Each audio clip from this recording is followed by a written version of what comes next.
Well, good morning again. Daniel Valdez again. It is a pleasure and honor to talk to you. Thank you so much for joining me. I really appreciate it. Some stuff happened this week, and we need to talk about it. The UIL Legislative Council held their fall meetings this week. A lot of new stuff was passed, stuff we've talked about on this program before. We're going to hash through it. We're going to talk about all the actions. We're going to talk about all the inactions, all that stuff. We're going to discuss this rationally. We're not going to throw tomatoes at each other until the very end because, that's fun. So let's get on with that. Let's talk about it. And I'll break everything down. I'll have links up on the description of the video or description of the show, wherever you may be listening. And so you can follow along and be a little bit more engaged with the show. Cool. Cool. All right, so let's talk about it. The University Interscholastic League held its fall 2022 legislative council meetings this past week, and they had some stuff for the music action committee. Let me get the actual wording up because I wanted this to be official.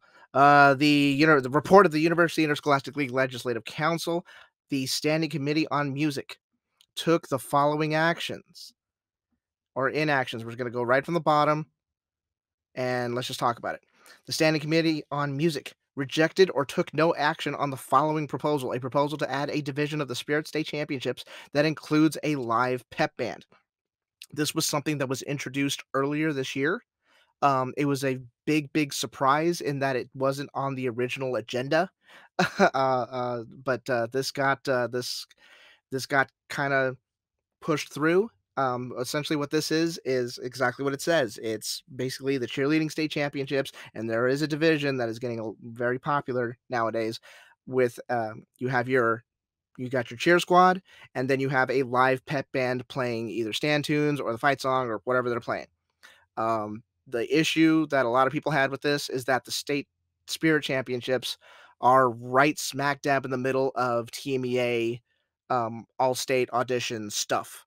And ideally, the programs that would participate in this live pep band sort of thing for Spirit State Championships obviously want to send their best musicians. Well, their best musicians are doing stuff with their instruments, not just playing stand tunes. They're like trying to actually get better at that instrument because they're trying to go after that scholarship money, son. That's exactly what they're trying to do. So, a lot of conflict there. Not very many details were provided in terms of scheduling and how this would work and all that stuff. So, guess what? Rejected or took no action. That's kibosh. That's out. Okay? Cool, cool. The Standing Committee on Music authorized the staff to study the following proposals: a proposal to remove sub non varsity language from music events. Now, you typically see this in concert sight reading. Usually, if you've got four bands, usually your top band is your varsity band or your wind ensemble. It's on the UIL sheets, it's listed as a varsity program. The second band is listed as a non varsity group. The third band usually is a non-varsity, but maybe your fourth band, or depending on how big your program, fifth band, usually your concert ensemble that has the least experienced students is usually labeled a sub non. The language is called sub non-varsity. My thinking is we are trying to get rid of that. We just make it you're either varsity or non-varsity. That's fine. There's no need to have two negative connotations in that thing. Sub and non, not exactly a great feeling. So that's going to be studied by the Standing Committee on Music. And the other one, which I think is going to be very exciting, a proposal to create a state jazz festival. Make that happen, please. That sounds awesome. This is something the mariachi program, the state mariachi festival, which I have to go to at some point because everybody that I've talked to that's either been there in person or actually performed there, they say it's one of the most incredible things you'll ever witness. Those musicians are so talented. So the state mariachi program started out exactly like this. It was proposed. They did a study. They said it was okay. It's viable. They gave them a 2-year pilot, and it's gone off. It's gone off with outstanding support and outstanding musicians participating in there. So it looks like this is going to happen. The same thing, a state jazz festival. I cannot wait to see if that goes through. And if it does, oh baby, that's going to be a party. That's going to be an absolute party. So those are the two things that the Standing Committee on Music is going to actually study and do some surveys. Maybe they call me. I mean, I'll always take a phone call. One of my really nice designer friends who I love always told me, I will always take a phone call no matter what. And that stuck with me. That really stuck with me. So let's make those things happen. All right. The Standing Committee on Music passed the following proposals. Now, before I start talking about this, I'm going from the bottom up because the top one is the one that's going to take up the most time of this program. And I'm going to have links, not just links, but I'm going to have timestamps and everything. So if you need to skip around, fine, whatever. Most of these um, most of these proposals that I'm going to read that passed, they are not going to be implemented until at least 2023. I believe the one I'm going to read now is going to be something that can be effective immediately. But everything else, it's got to go through super final approval with like a gavel and a robe and stuff. I'm assuming, and and then it's not implemented until at least 2023. I say at least 2023, and we'll explain that once I get to the very top one. So here we go. Standing Committee on Music passed the following proposals. A proposal to remove the word maximum from the judge honorarium language. Okay. A proposal to extend the middle school choir two-part sight reading option to include high school choirs. I'm pretty sure in an alternate universe in the Bizarro world, there's Bizarro Dan Pod doing a choir podcast of this, and he's spending most of the time on that one. So cool. A proposal to increase the region music committee maximum fund balance, sure. A proposal to change the region music committee annual financing report deadline, sure. Okay, here's the cool stuff. A proposal to change 4A bands from utilizing the 5 adjudication system at the state marching contest to the 7 judge adjudication system. So here's what I mean by that. Currently, Conference 4A for state contest has 5 judges, 3 music, 2 marching. The 3 music judges have the exact same music sheets. The 2 visual judges, I should have said visual, but that's what it is. The 2 visual judges have the exact same visual sheets. All 5 judges are located in the press box. Like I said, the 3 music judges have the exact same sheet. The 2 visual judges have the exact same visual sheet. This can create some interesting anomalies. And by interesting, I mean very, very head scratching. So they did a survey earlier this year. Actually, they put it together in December of last year. We got the results this year in the winter of this year. They asked the 4A band directors, would you support going to a 7-judge system? Now, the 7-judge system is what Conference 5A and Conference 6A have in place, which means that at state contest, there is a woodwind judge, there is a brass judge, there is a music ensemble judge, there's a percussion judge, there's a visual individual judge, there's a visual ensemble, and then there's content and design. Oh, and by the way, there's a percussion judge out there judging just percussion. They asked the 4A programs, do you want the same sheets that the 5A programs and 6A programs had? The directors on that survey overwhelmingly said, yes, that's what we want. And so it is. So, again, not effective until at least 2023, but a proposal to change 4A bands from utilizing the 5-judge system to the 7-judge system. So 4A programs, get ready. Get ready. Pretty soon, you're gonna have you're gonna have a brass judge that's only judging brass. You're gonna have a woodwind judge that's only judging woodwinds. You're gonna have a percussion judge, which thank you so much for putting a percussion judge out there to take care of my percussion people. It's gonna be a judge out there just evaluating drums and keyboards and all that fun stuff. Great, great. It's coming up on the horizon. A proposal to reduce the number of bands necessary at an area marching contest to have a preliminary and final round. This has been passed. This was something that the 6A program out in Area A ran into last year. There were not enough programs to qualify for a prelims and finals format. So there was just one shot in the middle of a Saturday that was like, okay, you get one performance and that's it. They've lowered the criteria for that, so now you need fewer programs in order to do a preliminary and final round. This should take care of your 5A conference, your 6A conference, and then conferences below there. They should have more preliminary and final rounds going on. So that's great. Another chance at trying to make it to state or to hold your position in order to get to the state contest. I'm down with that.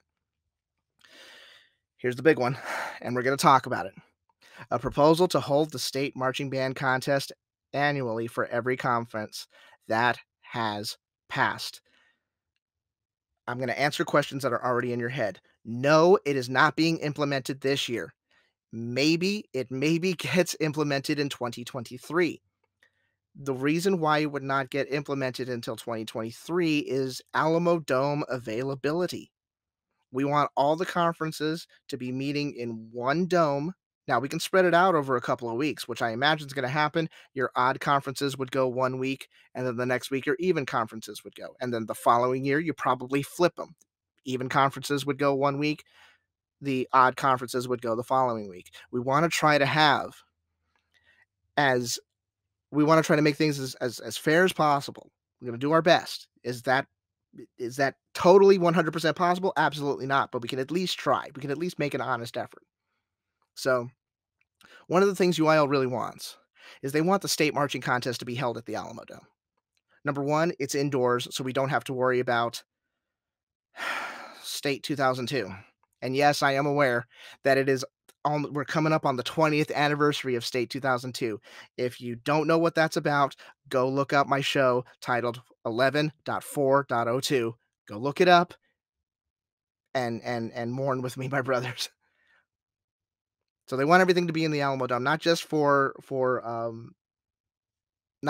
have a roof over their head so that we get the contest over with, but San Antonio has plenty of hotel space downtown. It's a huge convention city, so we can house all those bands there for a couple of days at a time if need be. And it's just a really cool venue to have a marching contest. This is something like we got to think of the smaller conferences. Got to think of the smaller conferences that never ever get to perform in a stadium like that, unless their football team goes all the way to the state championship. Otherwise, they're performing in small venues. Even if they go to local contests, local marching contests, they're still performing in small venues.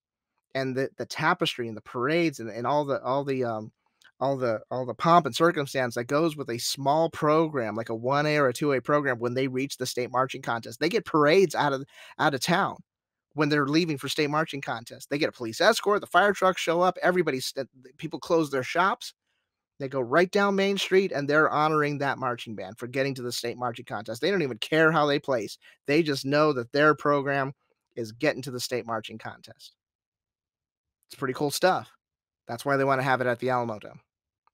Now, let's talk about this. There's multiple sides to look at this.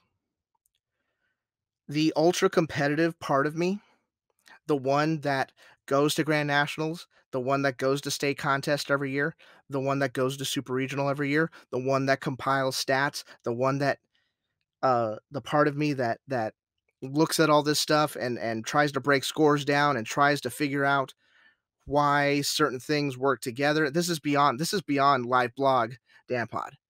This is like totally analytical, like glasses on, protractors, TI-83 calculator, trying to knock this stuff out. I had a TI-85, by the way, but trying to really analyze this activity. Part of me doesn't want this to happen because I'm thinking about all the programs I want selfishly, and I will admit selfishly, I'm thinking about those programs that go to nationals every couple of years. I'm talking about the Woodlands. I'm talking about Claudia. I'm talking about Reagan. I'm talking about Heber. I'm talking about Marcus. I'm talking about all these fantastic programs that uh, that try to go to the Grand Nationals as often as possible.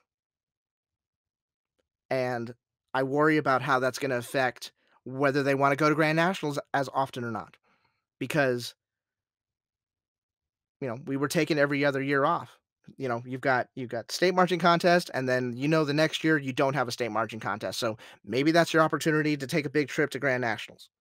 And then you raise the money to do it and you book hotels, you go up there and you kick some butt.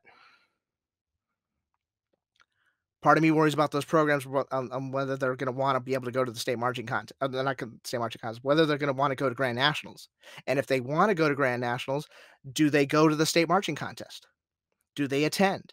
Now understand, that what their attendance at state marching contest may not necessarily be in their hands. That decision may not be something that they can control. Maybe something that maybe the fine arts director cannot control. Maybe this something comes down from the superintendents. And the reason I say that is because the UIL went ahead and published a survey. They surveyed the band directors earlier this year. And it's Conference 6A. They said, "Do you want a state marching contest every year?" The 6A programs, it was 52 to 48%, 52% to 48% in favor of that. But that is close. That is like almost too close to call. So there were a lot of directors that were saying, "No, I don't want this every year." And then we look at we look at what's happened since the beginning of the year. We look at all the directors. How many people? I mean, everybody listening. How many director friends do you know that have left the activity because they were like, enough. I cannot be able to teach at my best ability in the environment that I'm working in. So not just I'm going to change jobs or I'm going to go to another city. No, I'm out, gone completely. So we look at all that's happened, and we're asking each other questions. And is this job worth it? Can I do something else? Can I still be a part of the activity without the daily grind of being a headband director, especially at a really successful school? And then we look at what the superintendent said. Do you favor the state marching band championships being held annually for every conference? 665 surveys were handed out to superintendents asking this particular question. 84% said yes. 84% said yes. For Conference 1A, 83% said yes. Conference 2A, 83% said yes. 3A, 88% said yes. 4A, 87% said yes. 5A, 87% said yes. Conference 6A, only 78% said yes. There's a little bit of a dent there. So the directors, especially for the big conferences, the directors for the 6A conference were like basically split. The superintendents have spoken. They want state contest every year. Okay.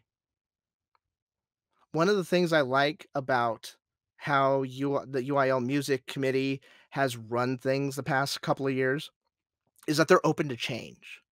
That's something that Dr. Ken has told us personally. He said if there's something that the directors and superintendents really want, bring it to the table. Let's put it on paper and let's talk about it instead of just a rubber stamp no. I appreciate that. I appreciate ideas being brought to the table. Even if we don't agree with them, even if we don't see eye to eye on certain things, I like that we're having an exchange of ideas. I like that. I appreciate that. It's interesting to see how this all worked out. Directors, big programs were like, we're not really sure. Maybe yes, no, maybe yeah, and back and forth. Superintendents come out and they basically just had a green rubber stamp. They're like, yes, give me all the states. Hashtag all the states. That's going to be the title of this episode. Maybe. I don't know. We'll see how it goes. I kind of just make these things up as I go along. Can you tell? So we have that going for us. Again, it's very interesting to see how this sort of stuff worked because the whole rationale, there were basically two reasons why the there were two reasons why we were doing state contest every other year. We were going off and on a cycle. Two reasons. Number one, money. It costs money to get buses to go down there. It costs money to get hotels to go down there. And remember, we're thinking about a really, really big state where not everybody can fundraise $100,000 during a marchathon and pay designers and pay for set pieces and pay for whatever they need and pay for travel and all that stuff. We got to think of the smaller conferences too. What's going to be like for a program that is 500 miles away in the panhandle of North Texas? What's the financial burden on them to come down all the way to San Antonio to perform? What's the financial burden there? The results are saying they'll be able to do it. I hope so, because we're gonna find out, especially for the smaller conferences. That's what I'm thinking about here. Thinking about our smaller conferences that come from small towns. We're gonna find out. We're gonna find out if those small towns really support music education, because now we're gonna have it every year. This is going to happen. Whether it happens in 2023, 2024, Alamo Dome availability is gonna be something we need to figure out for 2023. The Alamo Dome may not necessarily be available for 2 weeks next year. I know it's available for 1 week, it's on the website, but as early as next year, we're gonna find out. Do those smaller conferences, do those smaller towns, are they gonna be able to financially support these programs that are gonna wanna take this trip every year? That was one reason why we cycled on and off, financial reasons. Number 2, the UIL took the position of, we don't want programs to be just grinding a marching contest all the way until nearly the middle of November. They wanted to be able to focus on concert and sight reading and that fun stuff for the years that you're not having a state marching contest. They also said they also put some language in that little statement that said, this is subject to change at any time, and we'll be receptive to people's ideas. That statement is now becoming a reality here. Now, the smaller conferences, their band directors were like, yes, overwhelmingly like, yes. And then as we started going to bigger and bigger conferences, you just saw that gap shrink and shrink and shrink until we got to conference 6A. 52% said yes, 48% said no. Superintendents come in and they're like, yes, we want all the states. Of course, we want all the states. So I'm looking at this from different angles. I'm thinking about our smaller conferences. I hope they're able to put the finances together so that those programs, when they qualify for state, are able to attend. I really want them there, and I love watching those smaller conferences. They're so awesome, knowing that that a school has like 80 people in the entire school, and half of them are in the band. Think about them. I want them to be here. I want them to be there in the Alamo Dome and have that experience for them. I'm sure it's something that none of us can really understand. I think about our larger conferences that are going to have to grind out another. It's it's interesting talking to directors as from like big time programs or even programs that are successful but just on the cusp of making state finals, and talking to their students and talking to their parents. A lot of them are really tired at the end of the year, and I get it because it's a lot of work, it's a lot of travel. There's just a million things that you're doing in a short amount of time in terms of marching season. I think about them. I think about them. I don't want them to get burned out. I don't want them to get burned out, just not just because of their own mental health, but I want those performances at the end of state. When we get down to state finals, I want those performances crisp. I want those performances to be on fire because I know what it's like to be on the field when everything's cooking. There's no better feeling in the world than to be on the stage and know that you've got the crowd in the palm of your hand, and know that everything, all the cylinders are in place and everything's cooking. And you know that's one of your best shows ever. That's an incredible feeling. So I look at it that way. I look at it like that. Are we going to get burned out, or is this something that we're going to get used to and it's going to be absolutely no problem at all? I also think about the programs that have ambitions beyond UIL state contest. A couple of days later, we go to Grand Nationals, or a week later, depending on when state gets figured out. We want to go to Grand Nationals. What do we do? Can we not go to nationals on a year where state and nationals are on the same week? And I've told this story before. I went to nationals my senior year. And I went to state my senior year. Went to state in the mud. Go watch that episode. A week later, went to nationals. We were exhausted. We were tired. And that was 20 years ago. So these are questions, these are things that programs are going to have to figure out. If you're asking me if this is a good idea or a bad idea, I'm in favor of more I'm in favor of more marching band. I really am. I think this is something we can all kind of get used to. The programs that want to go to nationals and do state in the same year, you can fit them in the palm of your hand. It's really not that many, but I'm hoping that this state every year thing doesn't discourage programs that are looking to take that step to go to Grand Nationals. and try their hand out in Indianapolis in Lucas Oil Stadium. I almost said the RCA Dome.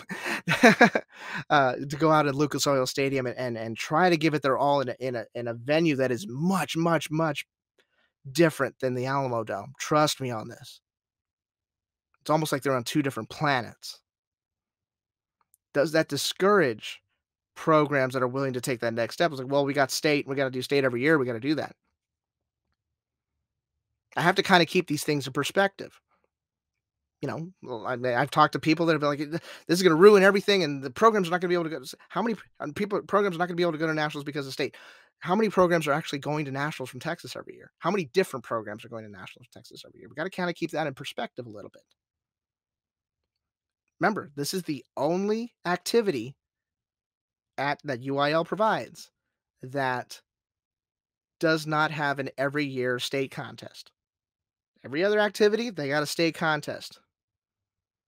Why not marching band? I think this is something we can all get used to. I think this is something we can wrap our heads around. I think the initial shock of this was Armageddon, and we're not going to get good performances and all that jazz. I think the students can rise to the occasion. I think that marching members are more involved and they're more educated about this activity than ever before. I think, from talking to students, what do you think about this? What do you think? Just what do you think about this? And I'm not giving you a response. I've asked a couple of people that already. The marching members want it. They want that opportunity. They want that one last chance. They want that one last chance to perform their show, to be in front of the crowd, and most importantly, to be with their friends. Cheesy? Yeah, a little bit, but I don't care. If you're anything like me, you treated that field like a sanctuary. That was your release. That was your relief. That was your home. That was your safe haven from all the crap that the world and life can provide. I don't want those marching members denied that opportunity.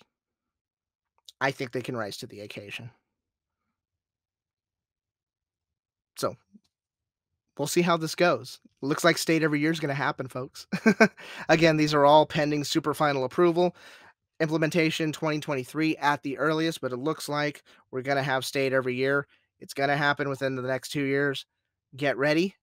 Start booking your plane tickets, start booking your hotels, start booking everything because it's going to be a wild ride when we start having conferences every year. I mean, as tired as I was after doing all conference state last year, I got to tell you, it was a lot of fun. It was a lot of fun. So we'll touch on this some more. I'm sure there's more questions and answers to be given, but as of right now, that's what we're dealing with. I want to thank you all so much for joining me on this extra long episode. There was a lot to talk about. There was a lot to discuss, but I'm glad we got through it, and I look forward to having discussions like this. Later on in the future. So I'm done here. I want to say congratulations to everybody who's going to area contest for Conference 5A. Uh, Good luck this weekend. Have fun. Enjoy your performances and be safe. Can't wait to hear how the results turn out, and we can talk about that. We can talk about that at a later date. So, congratulations to everybody who's performed this season. It's coming down to the final final stretch here. So let's get to it. Let's get involved. Let's encourage these members, parents. Let's encourage your kids. Let's keep them going because I know they're tired right now and they need all the love and support that we can give them. So let's make that happen. I'm done here. Thank you all so much for listening. I really appreciate it. Take care. Adios. Bye bye.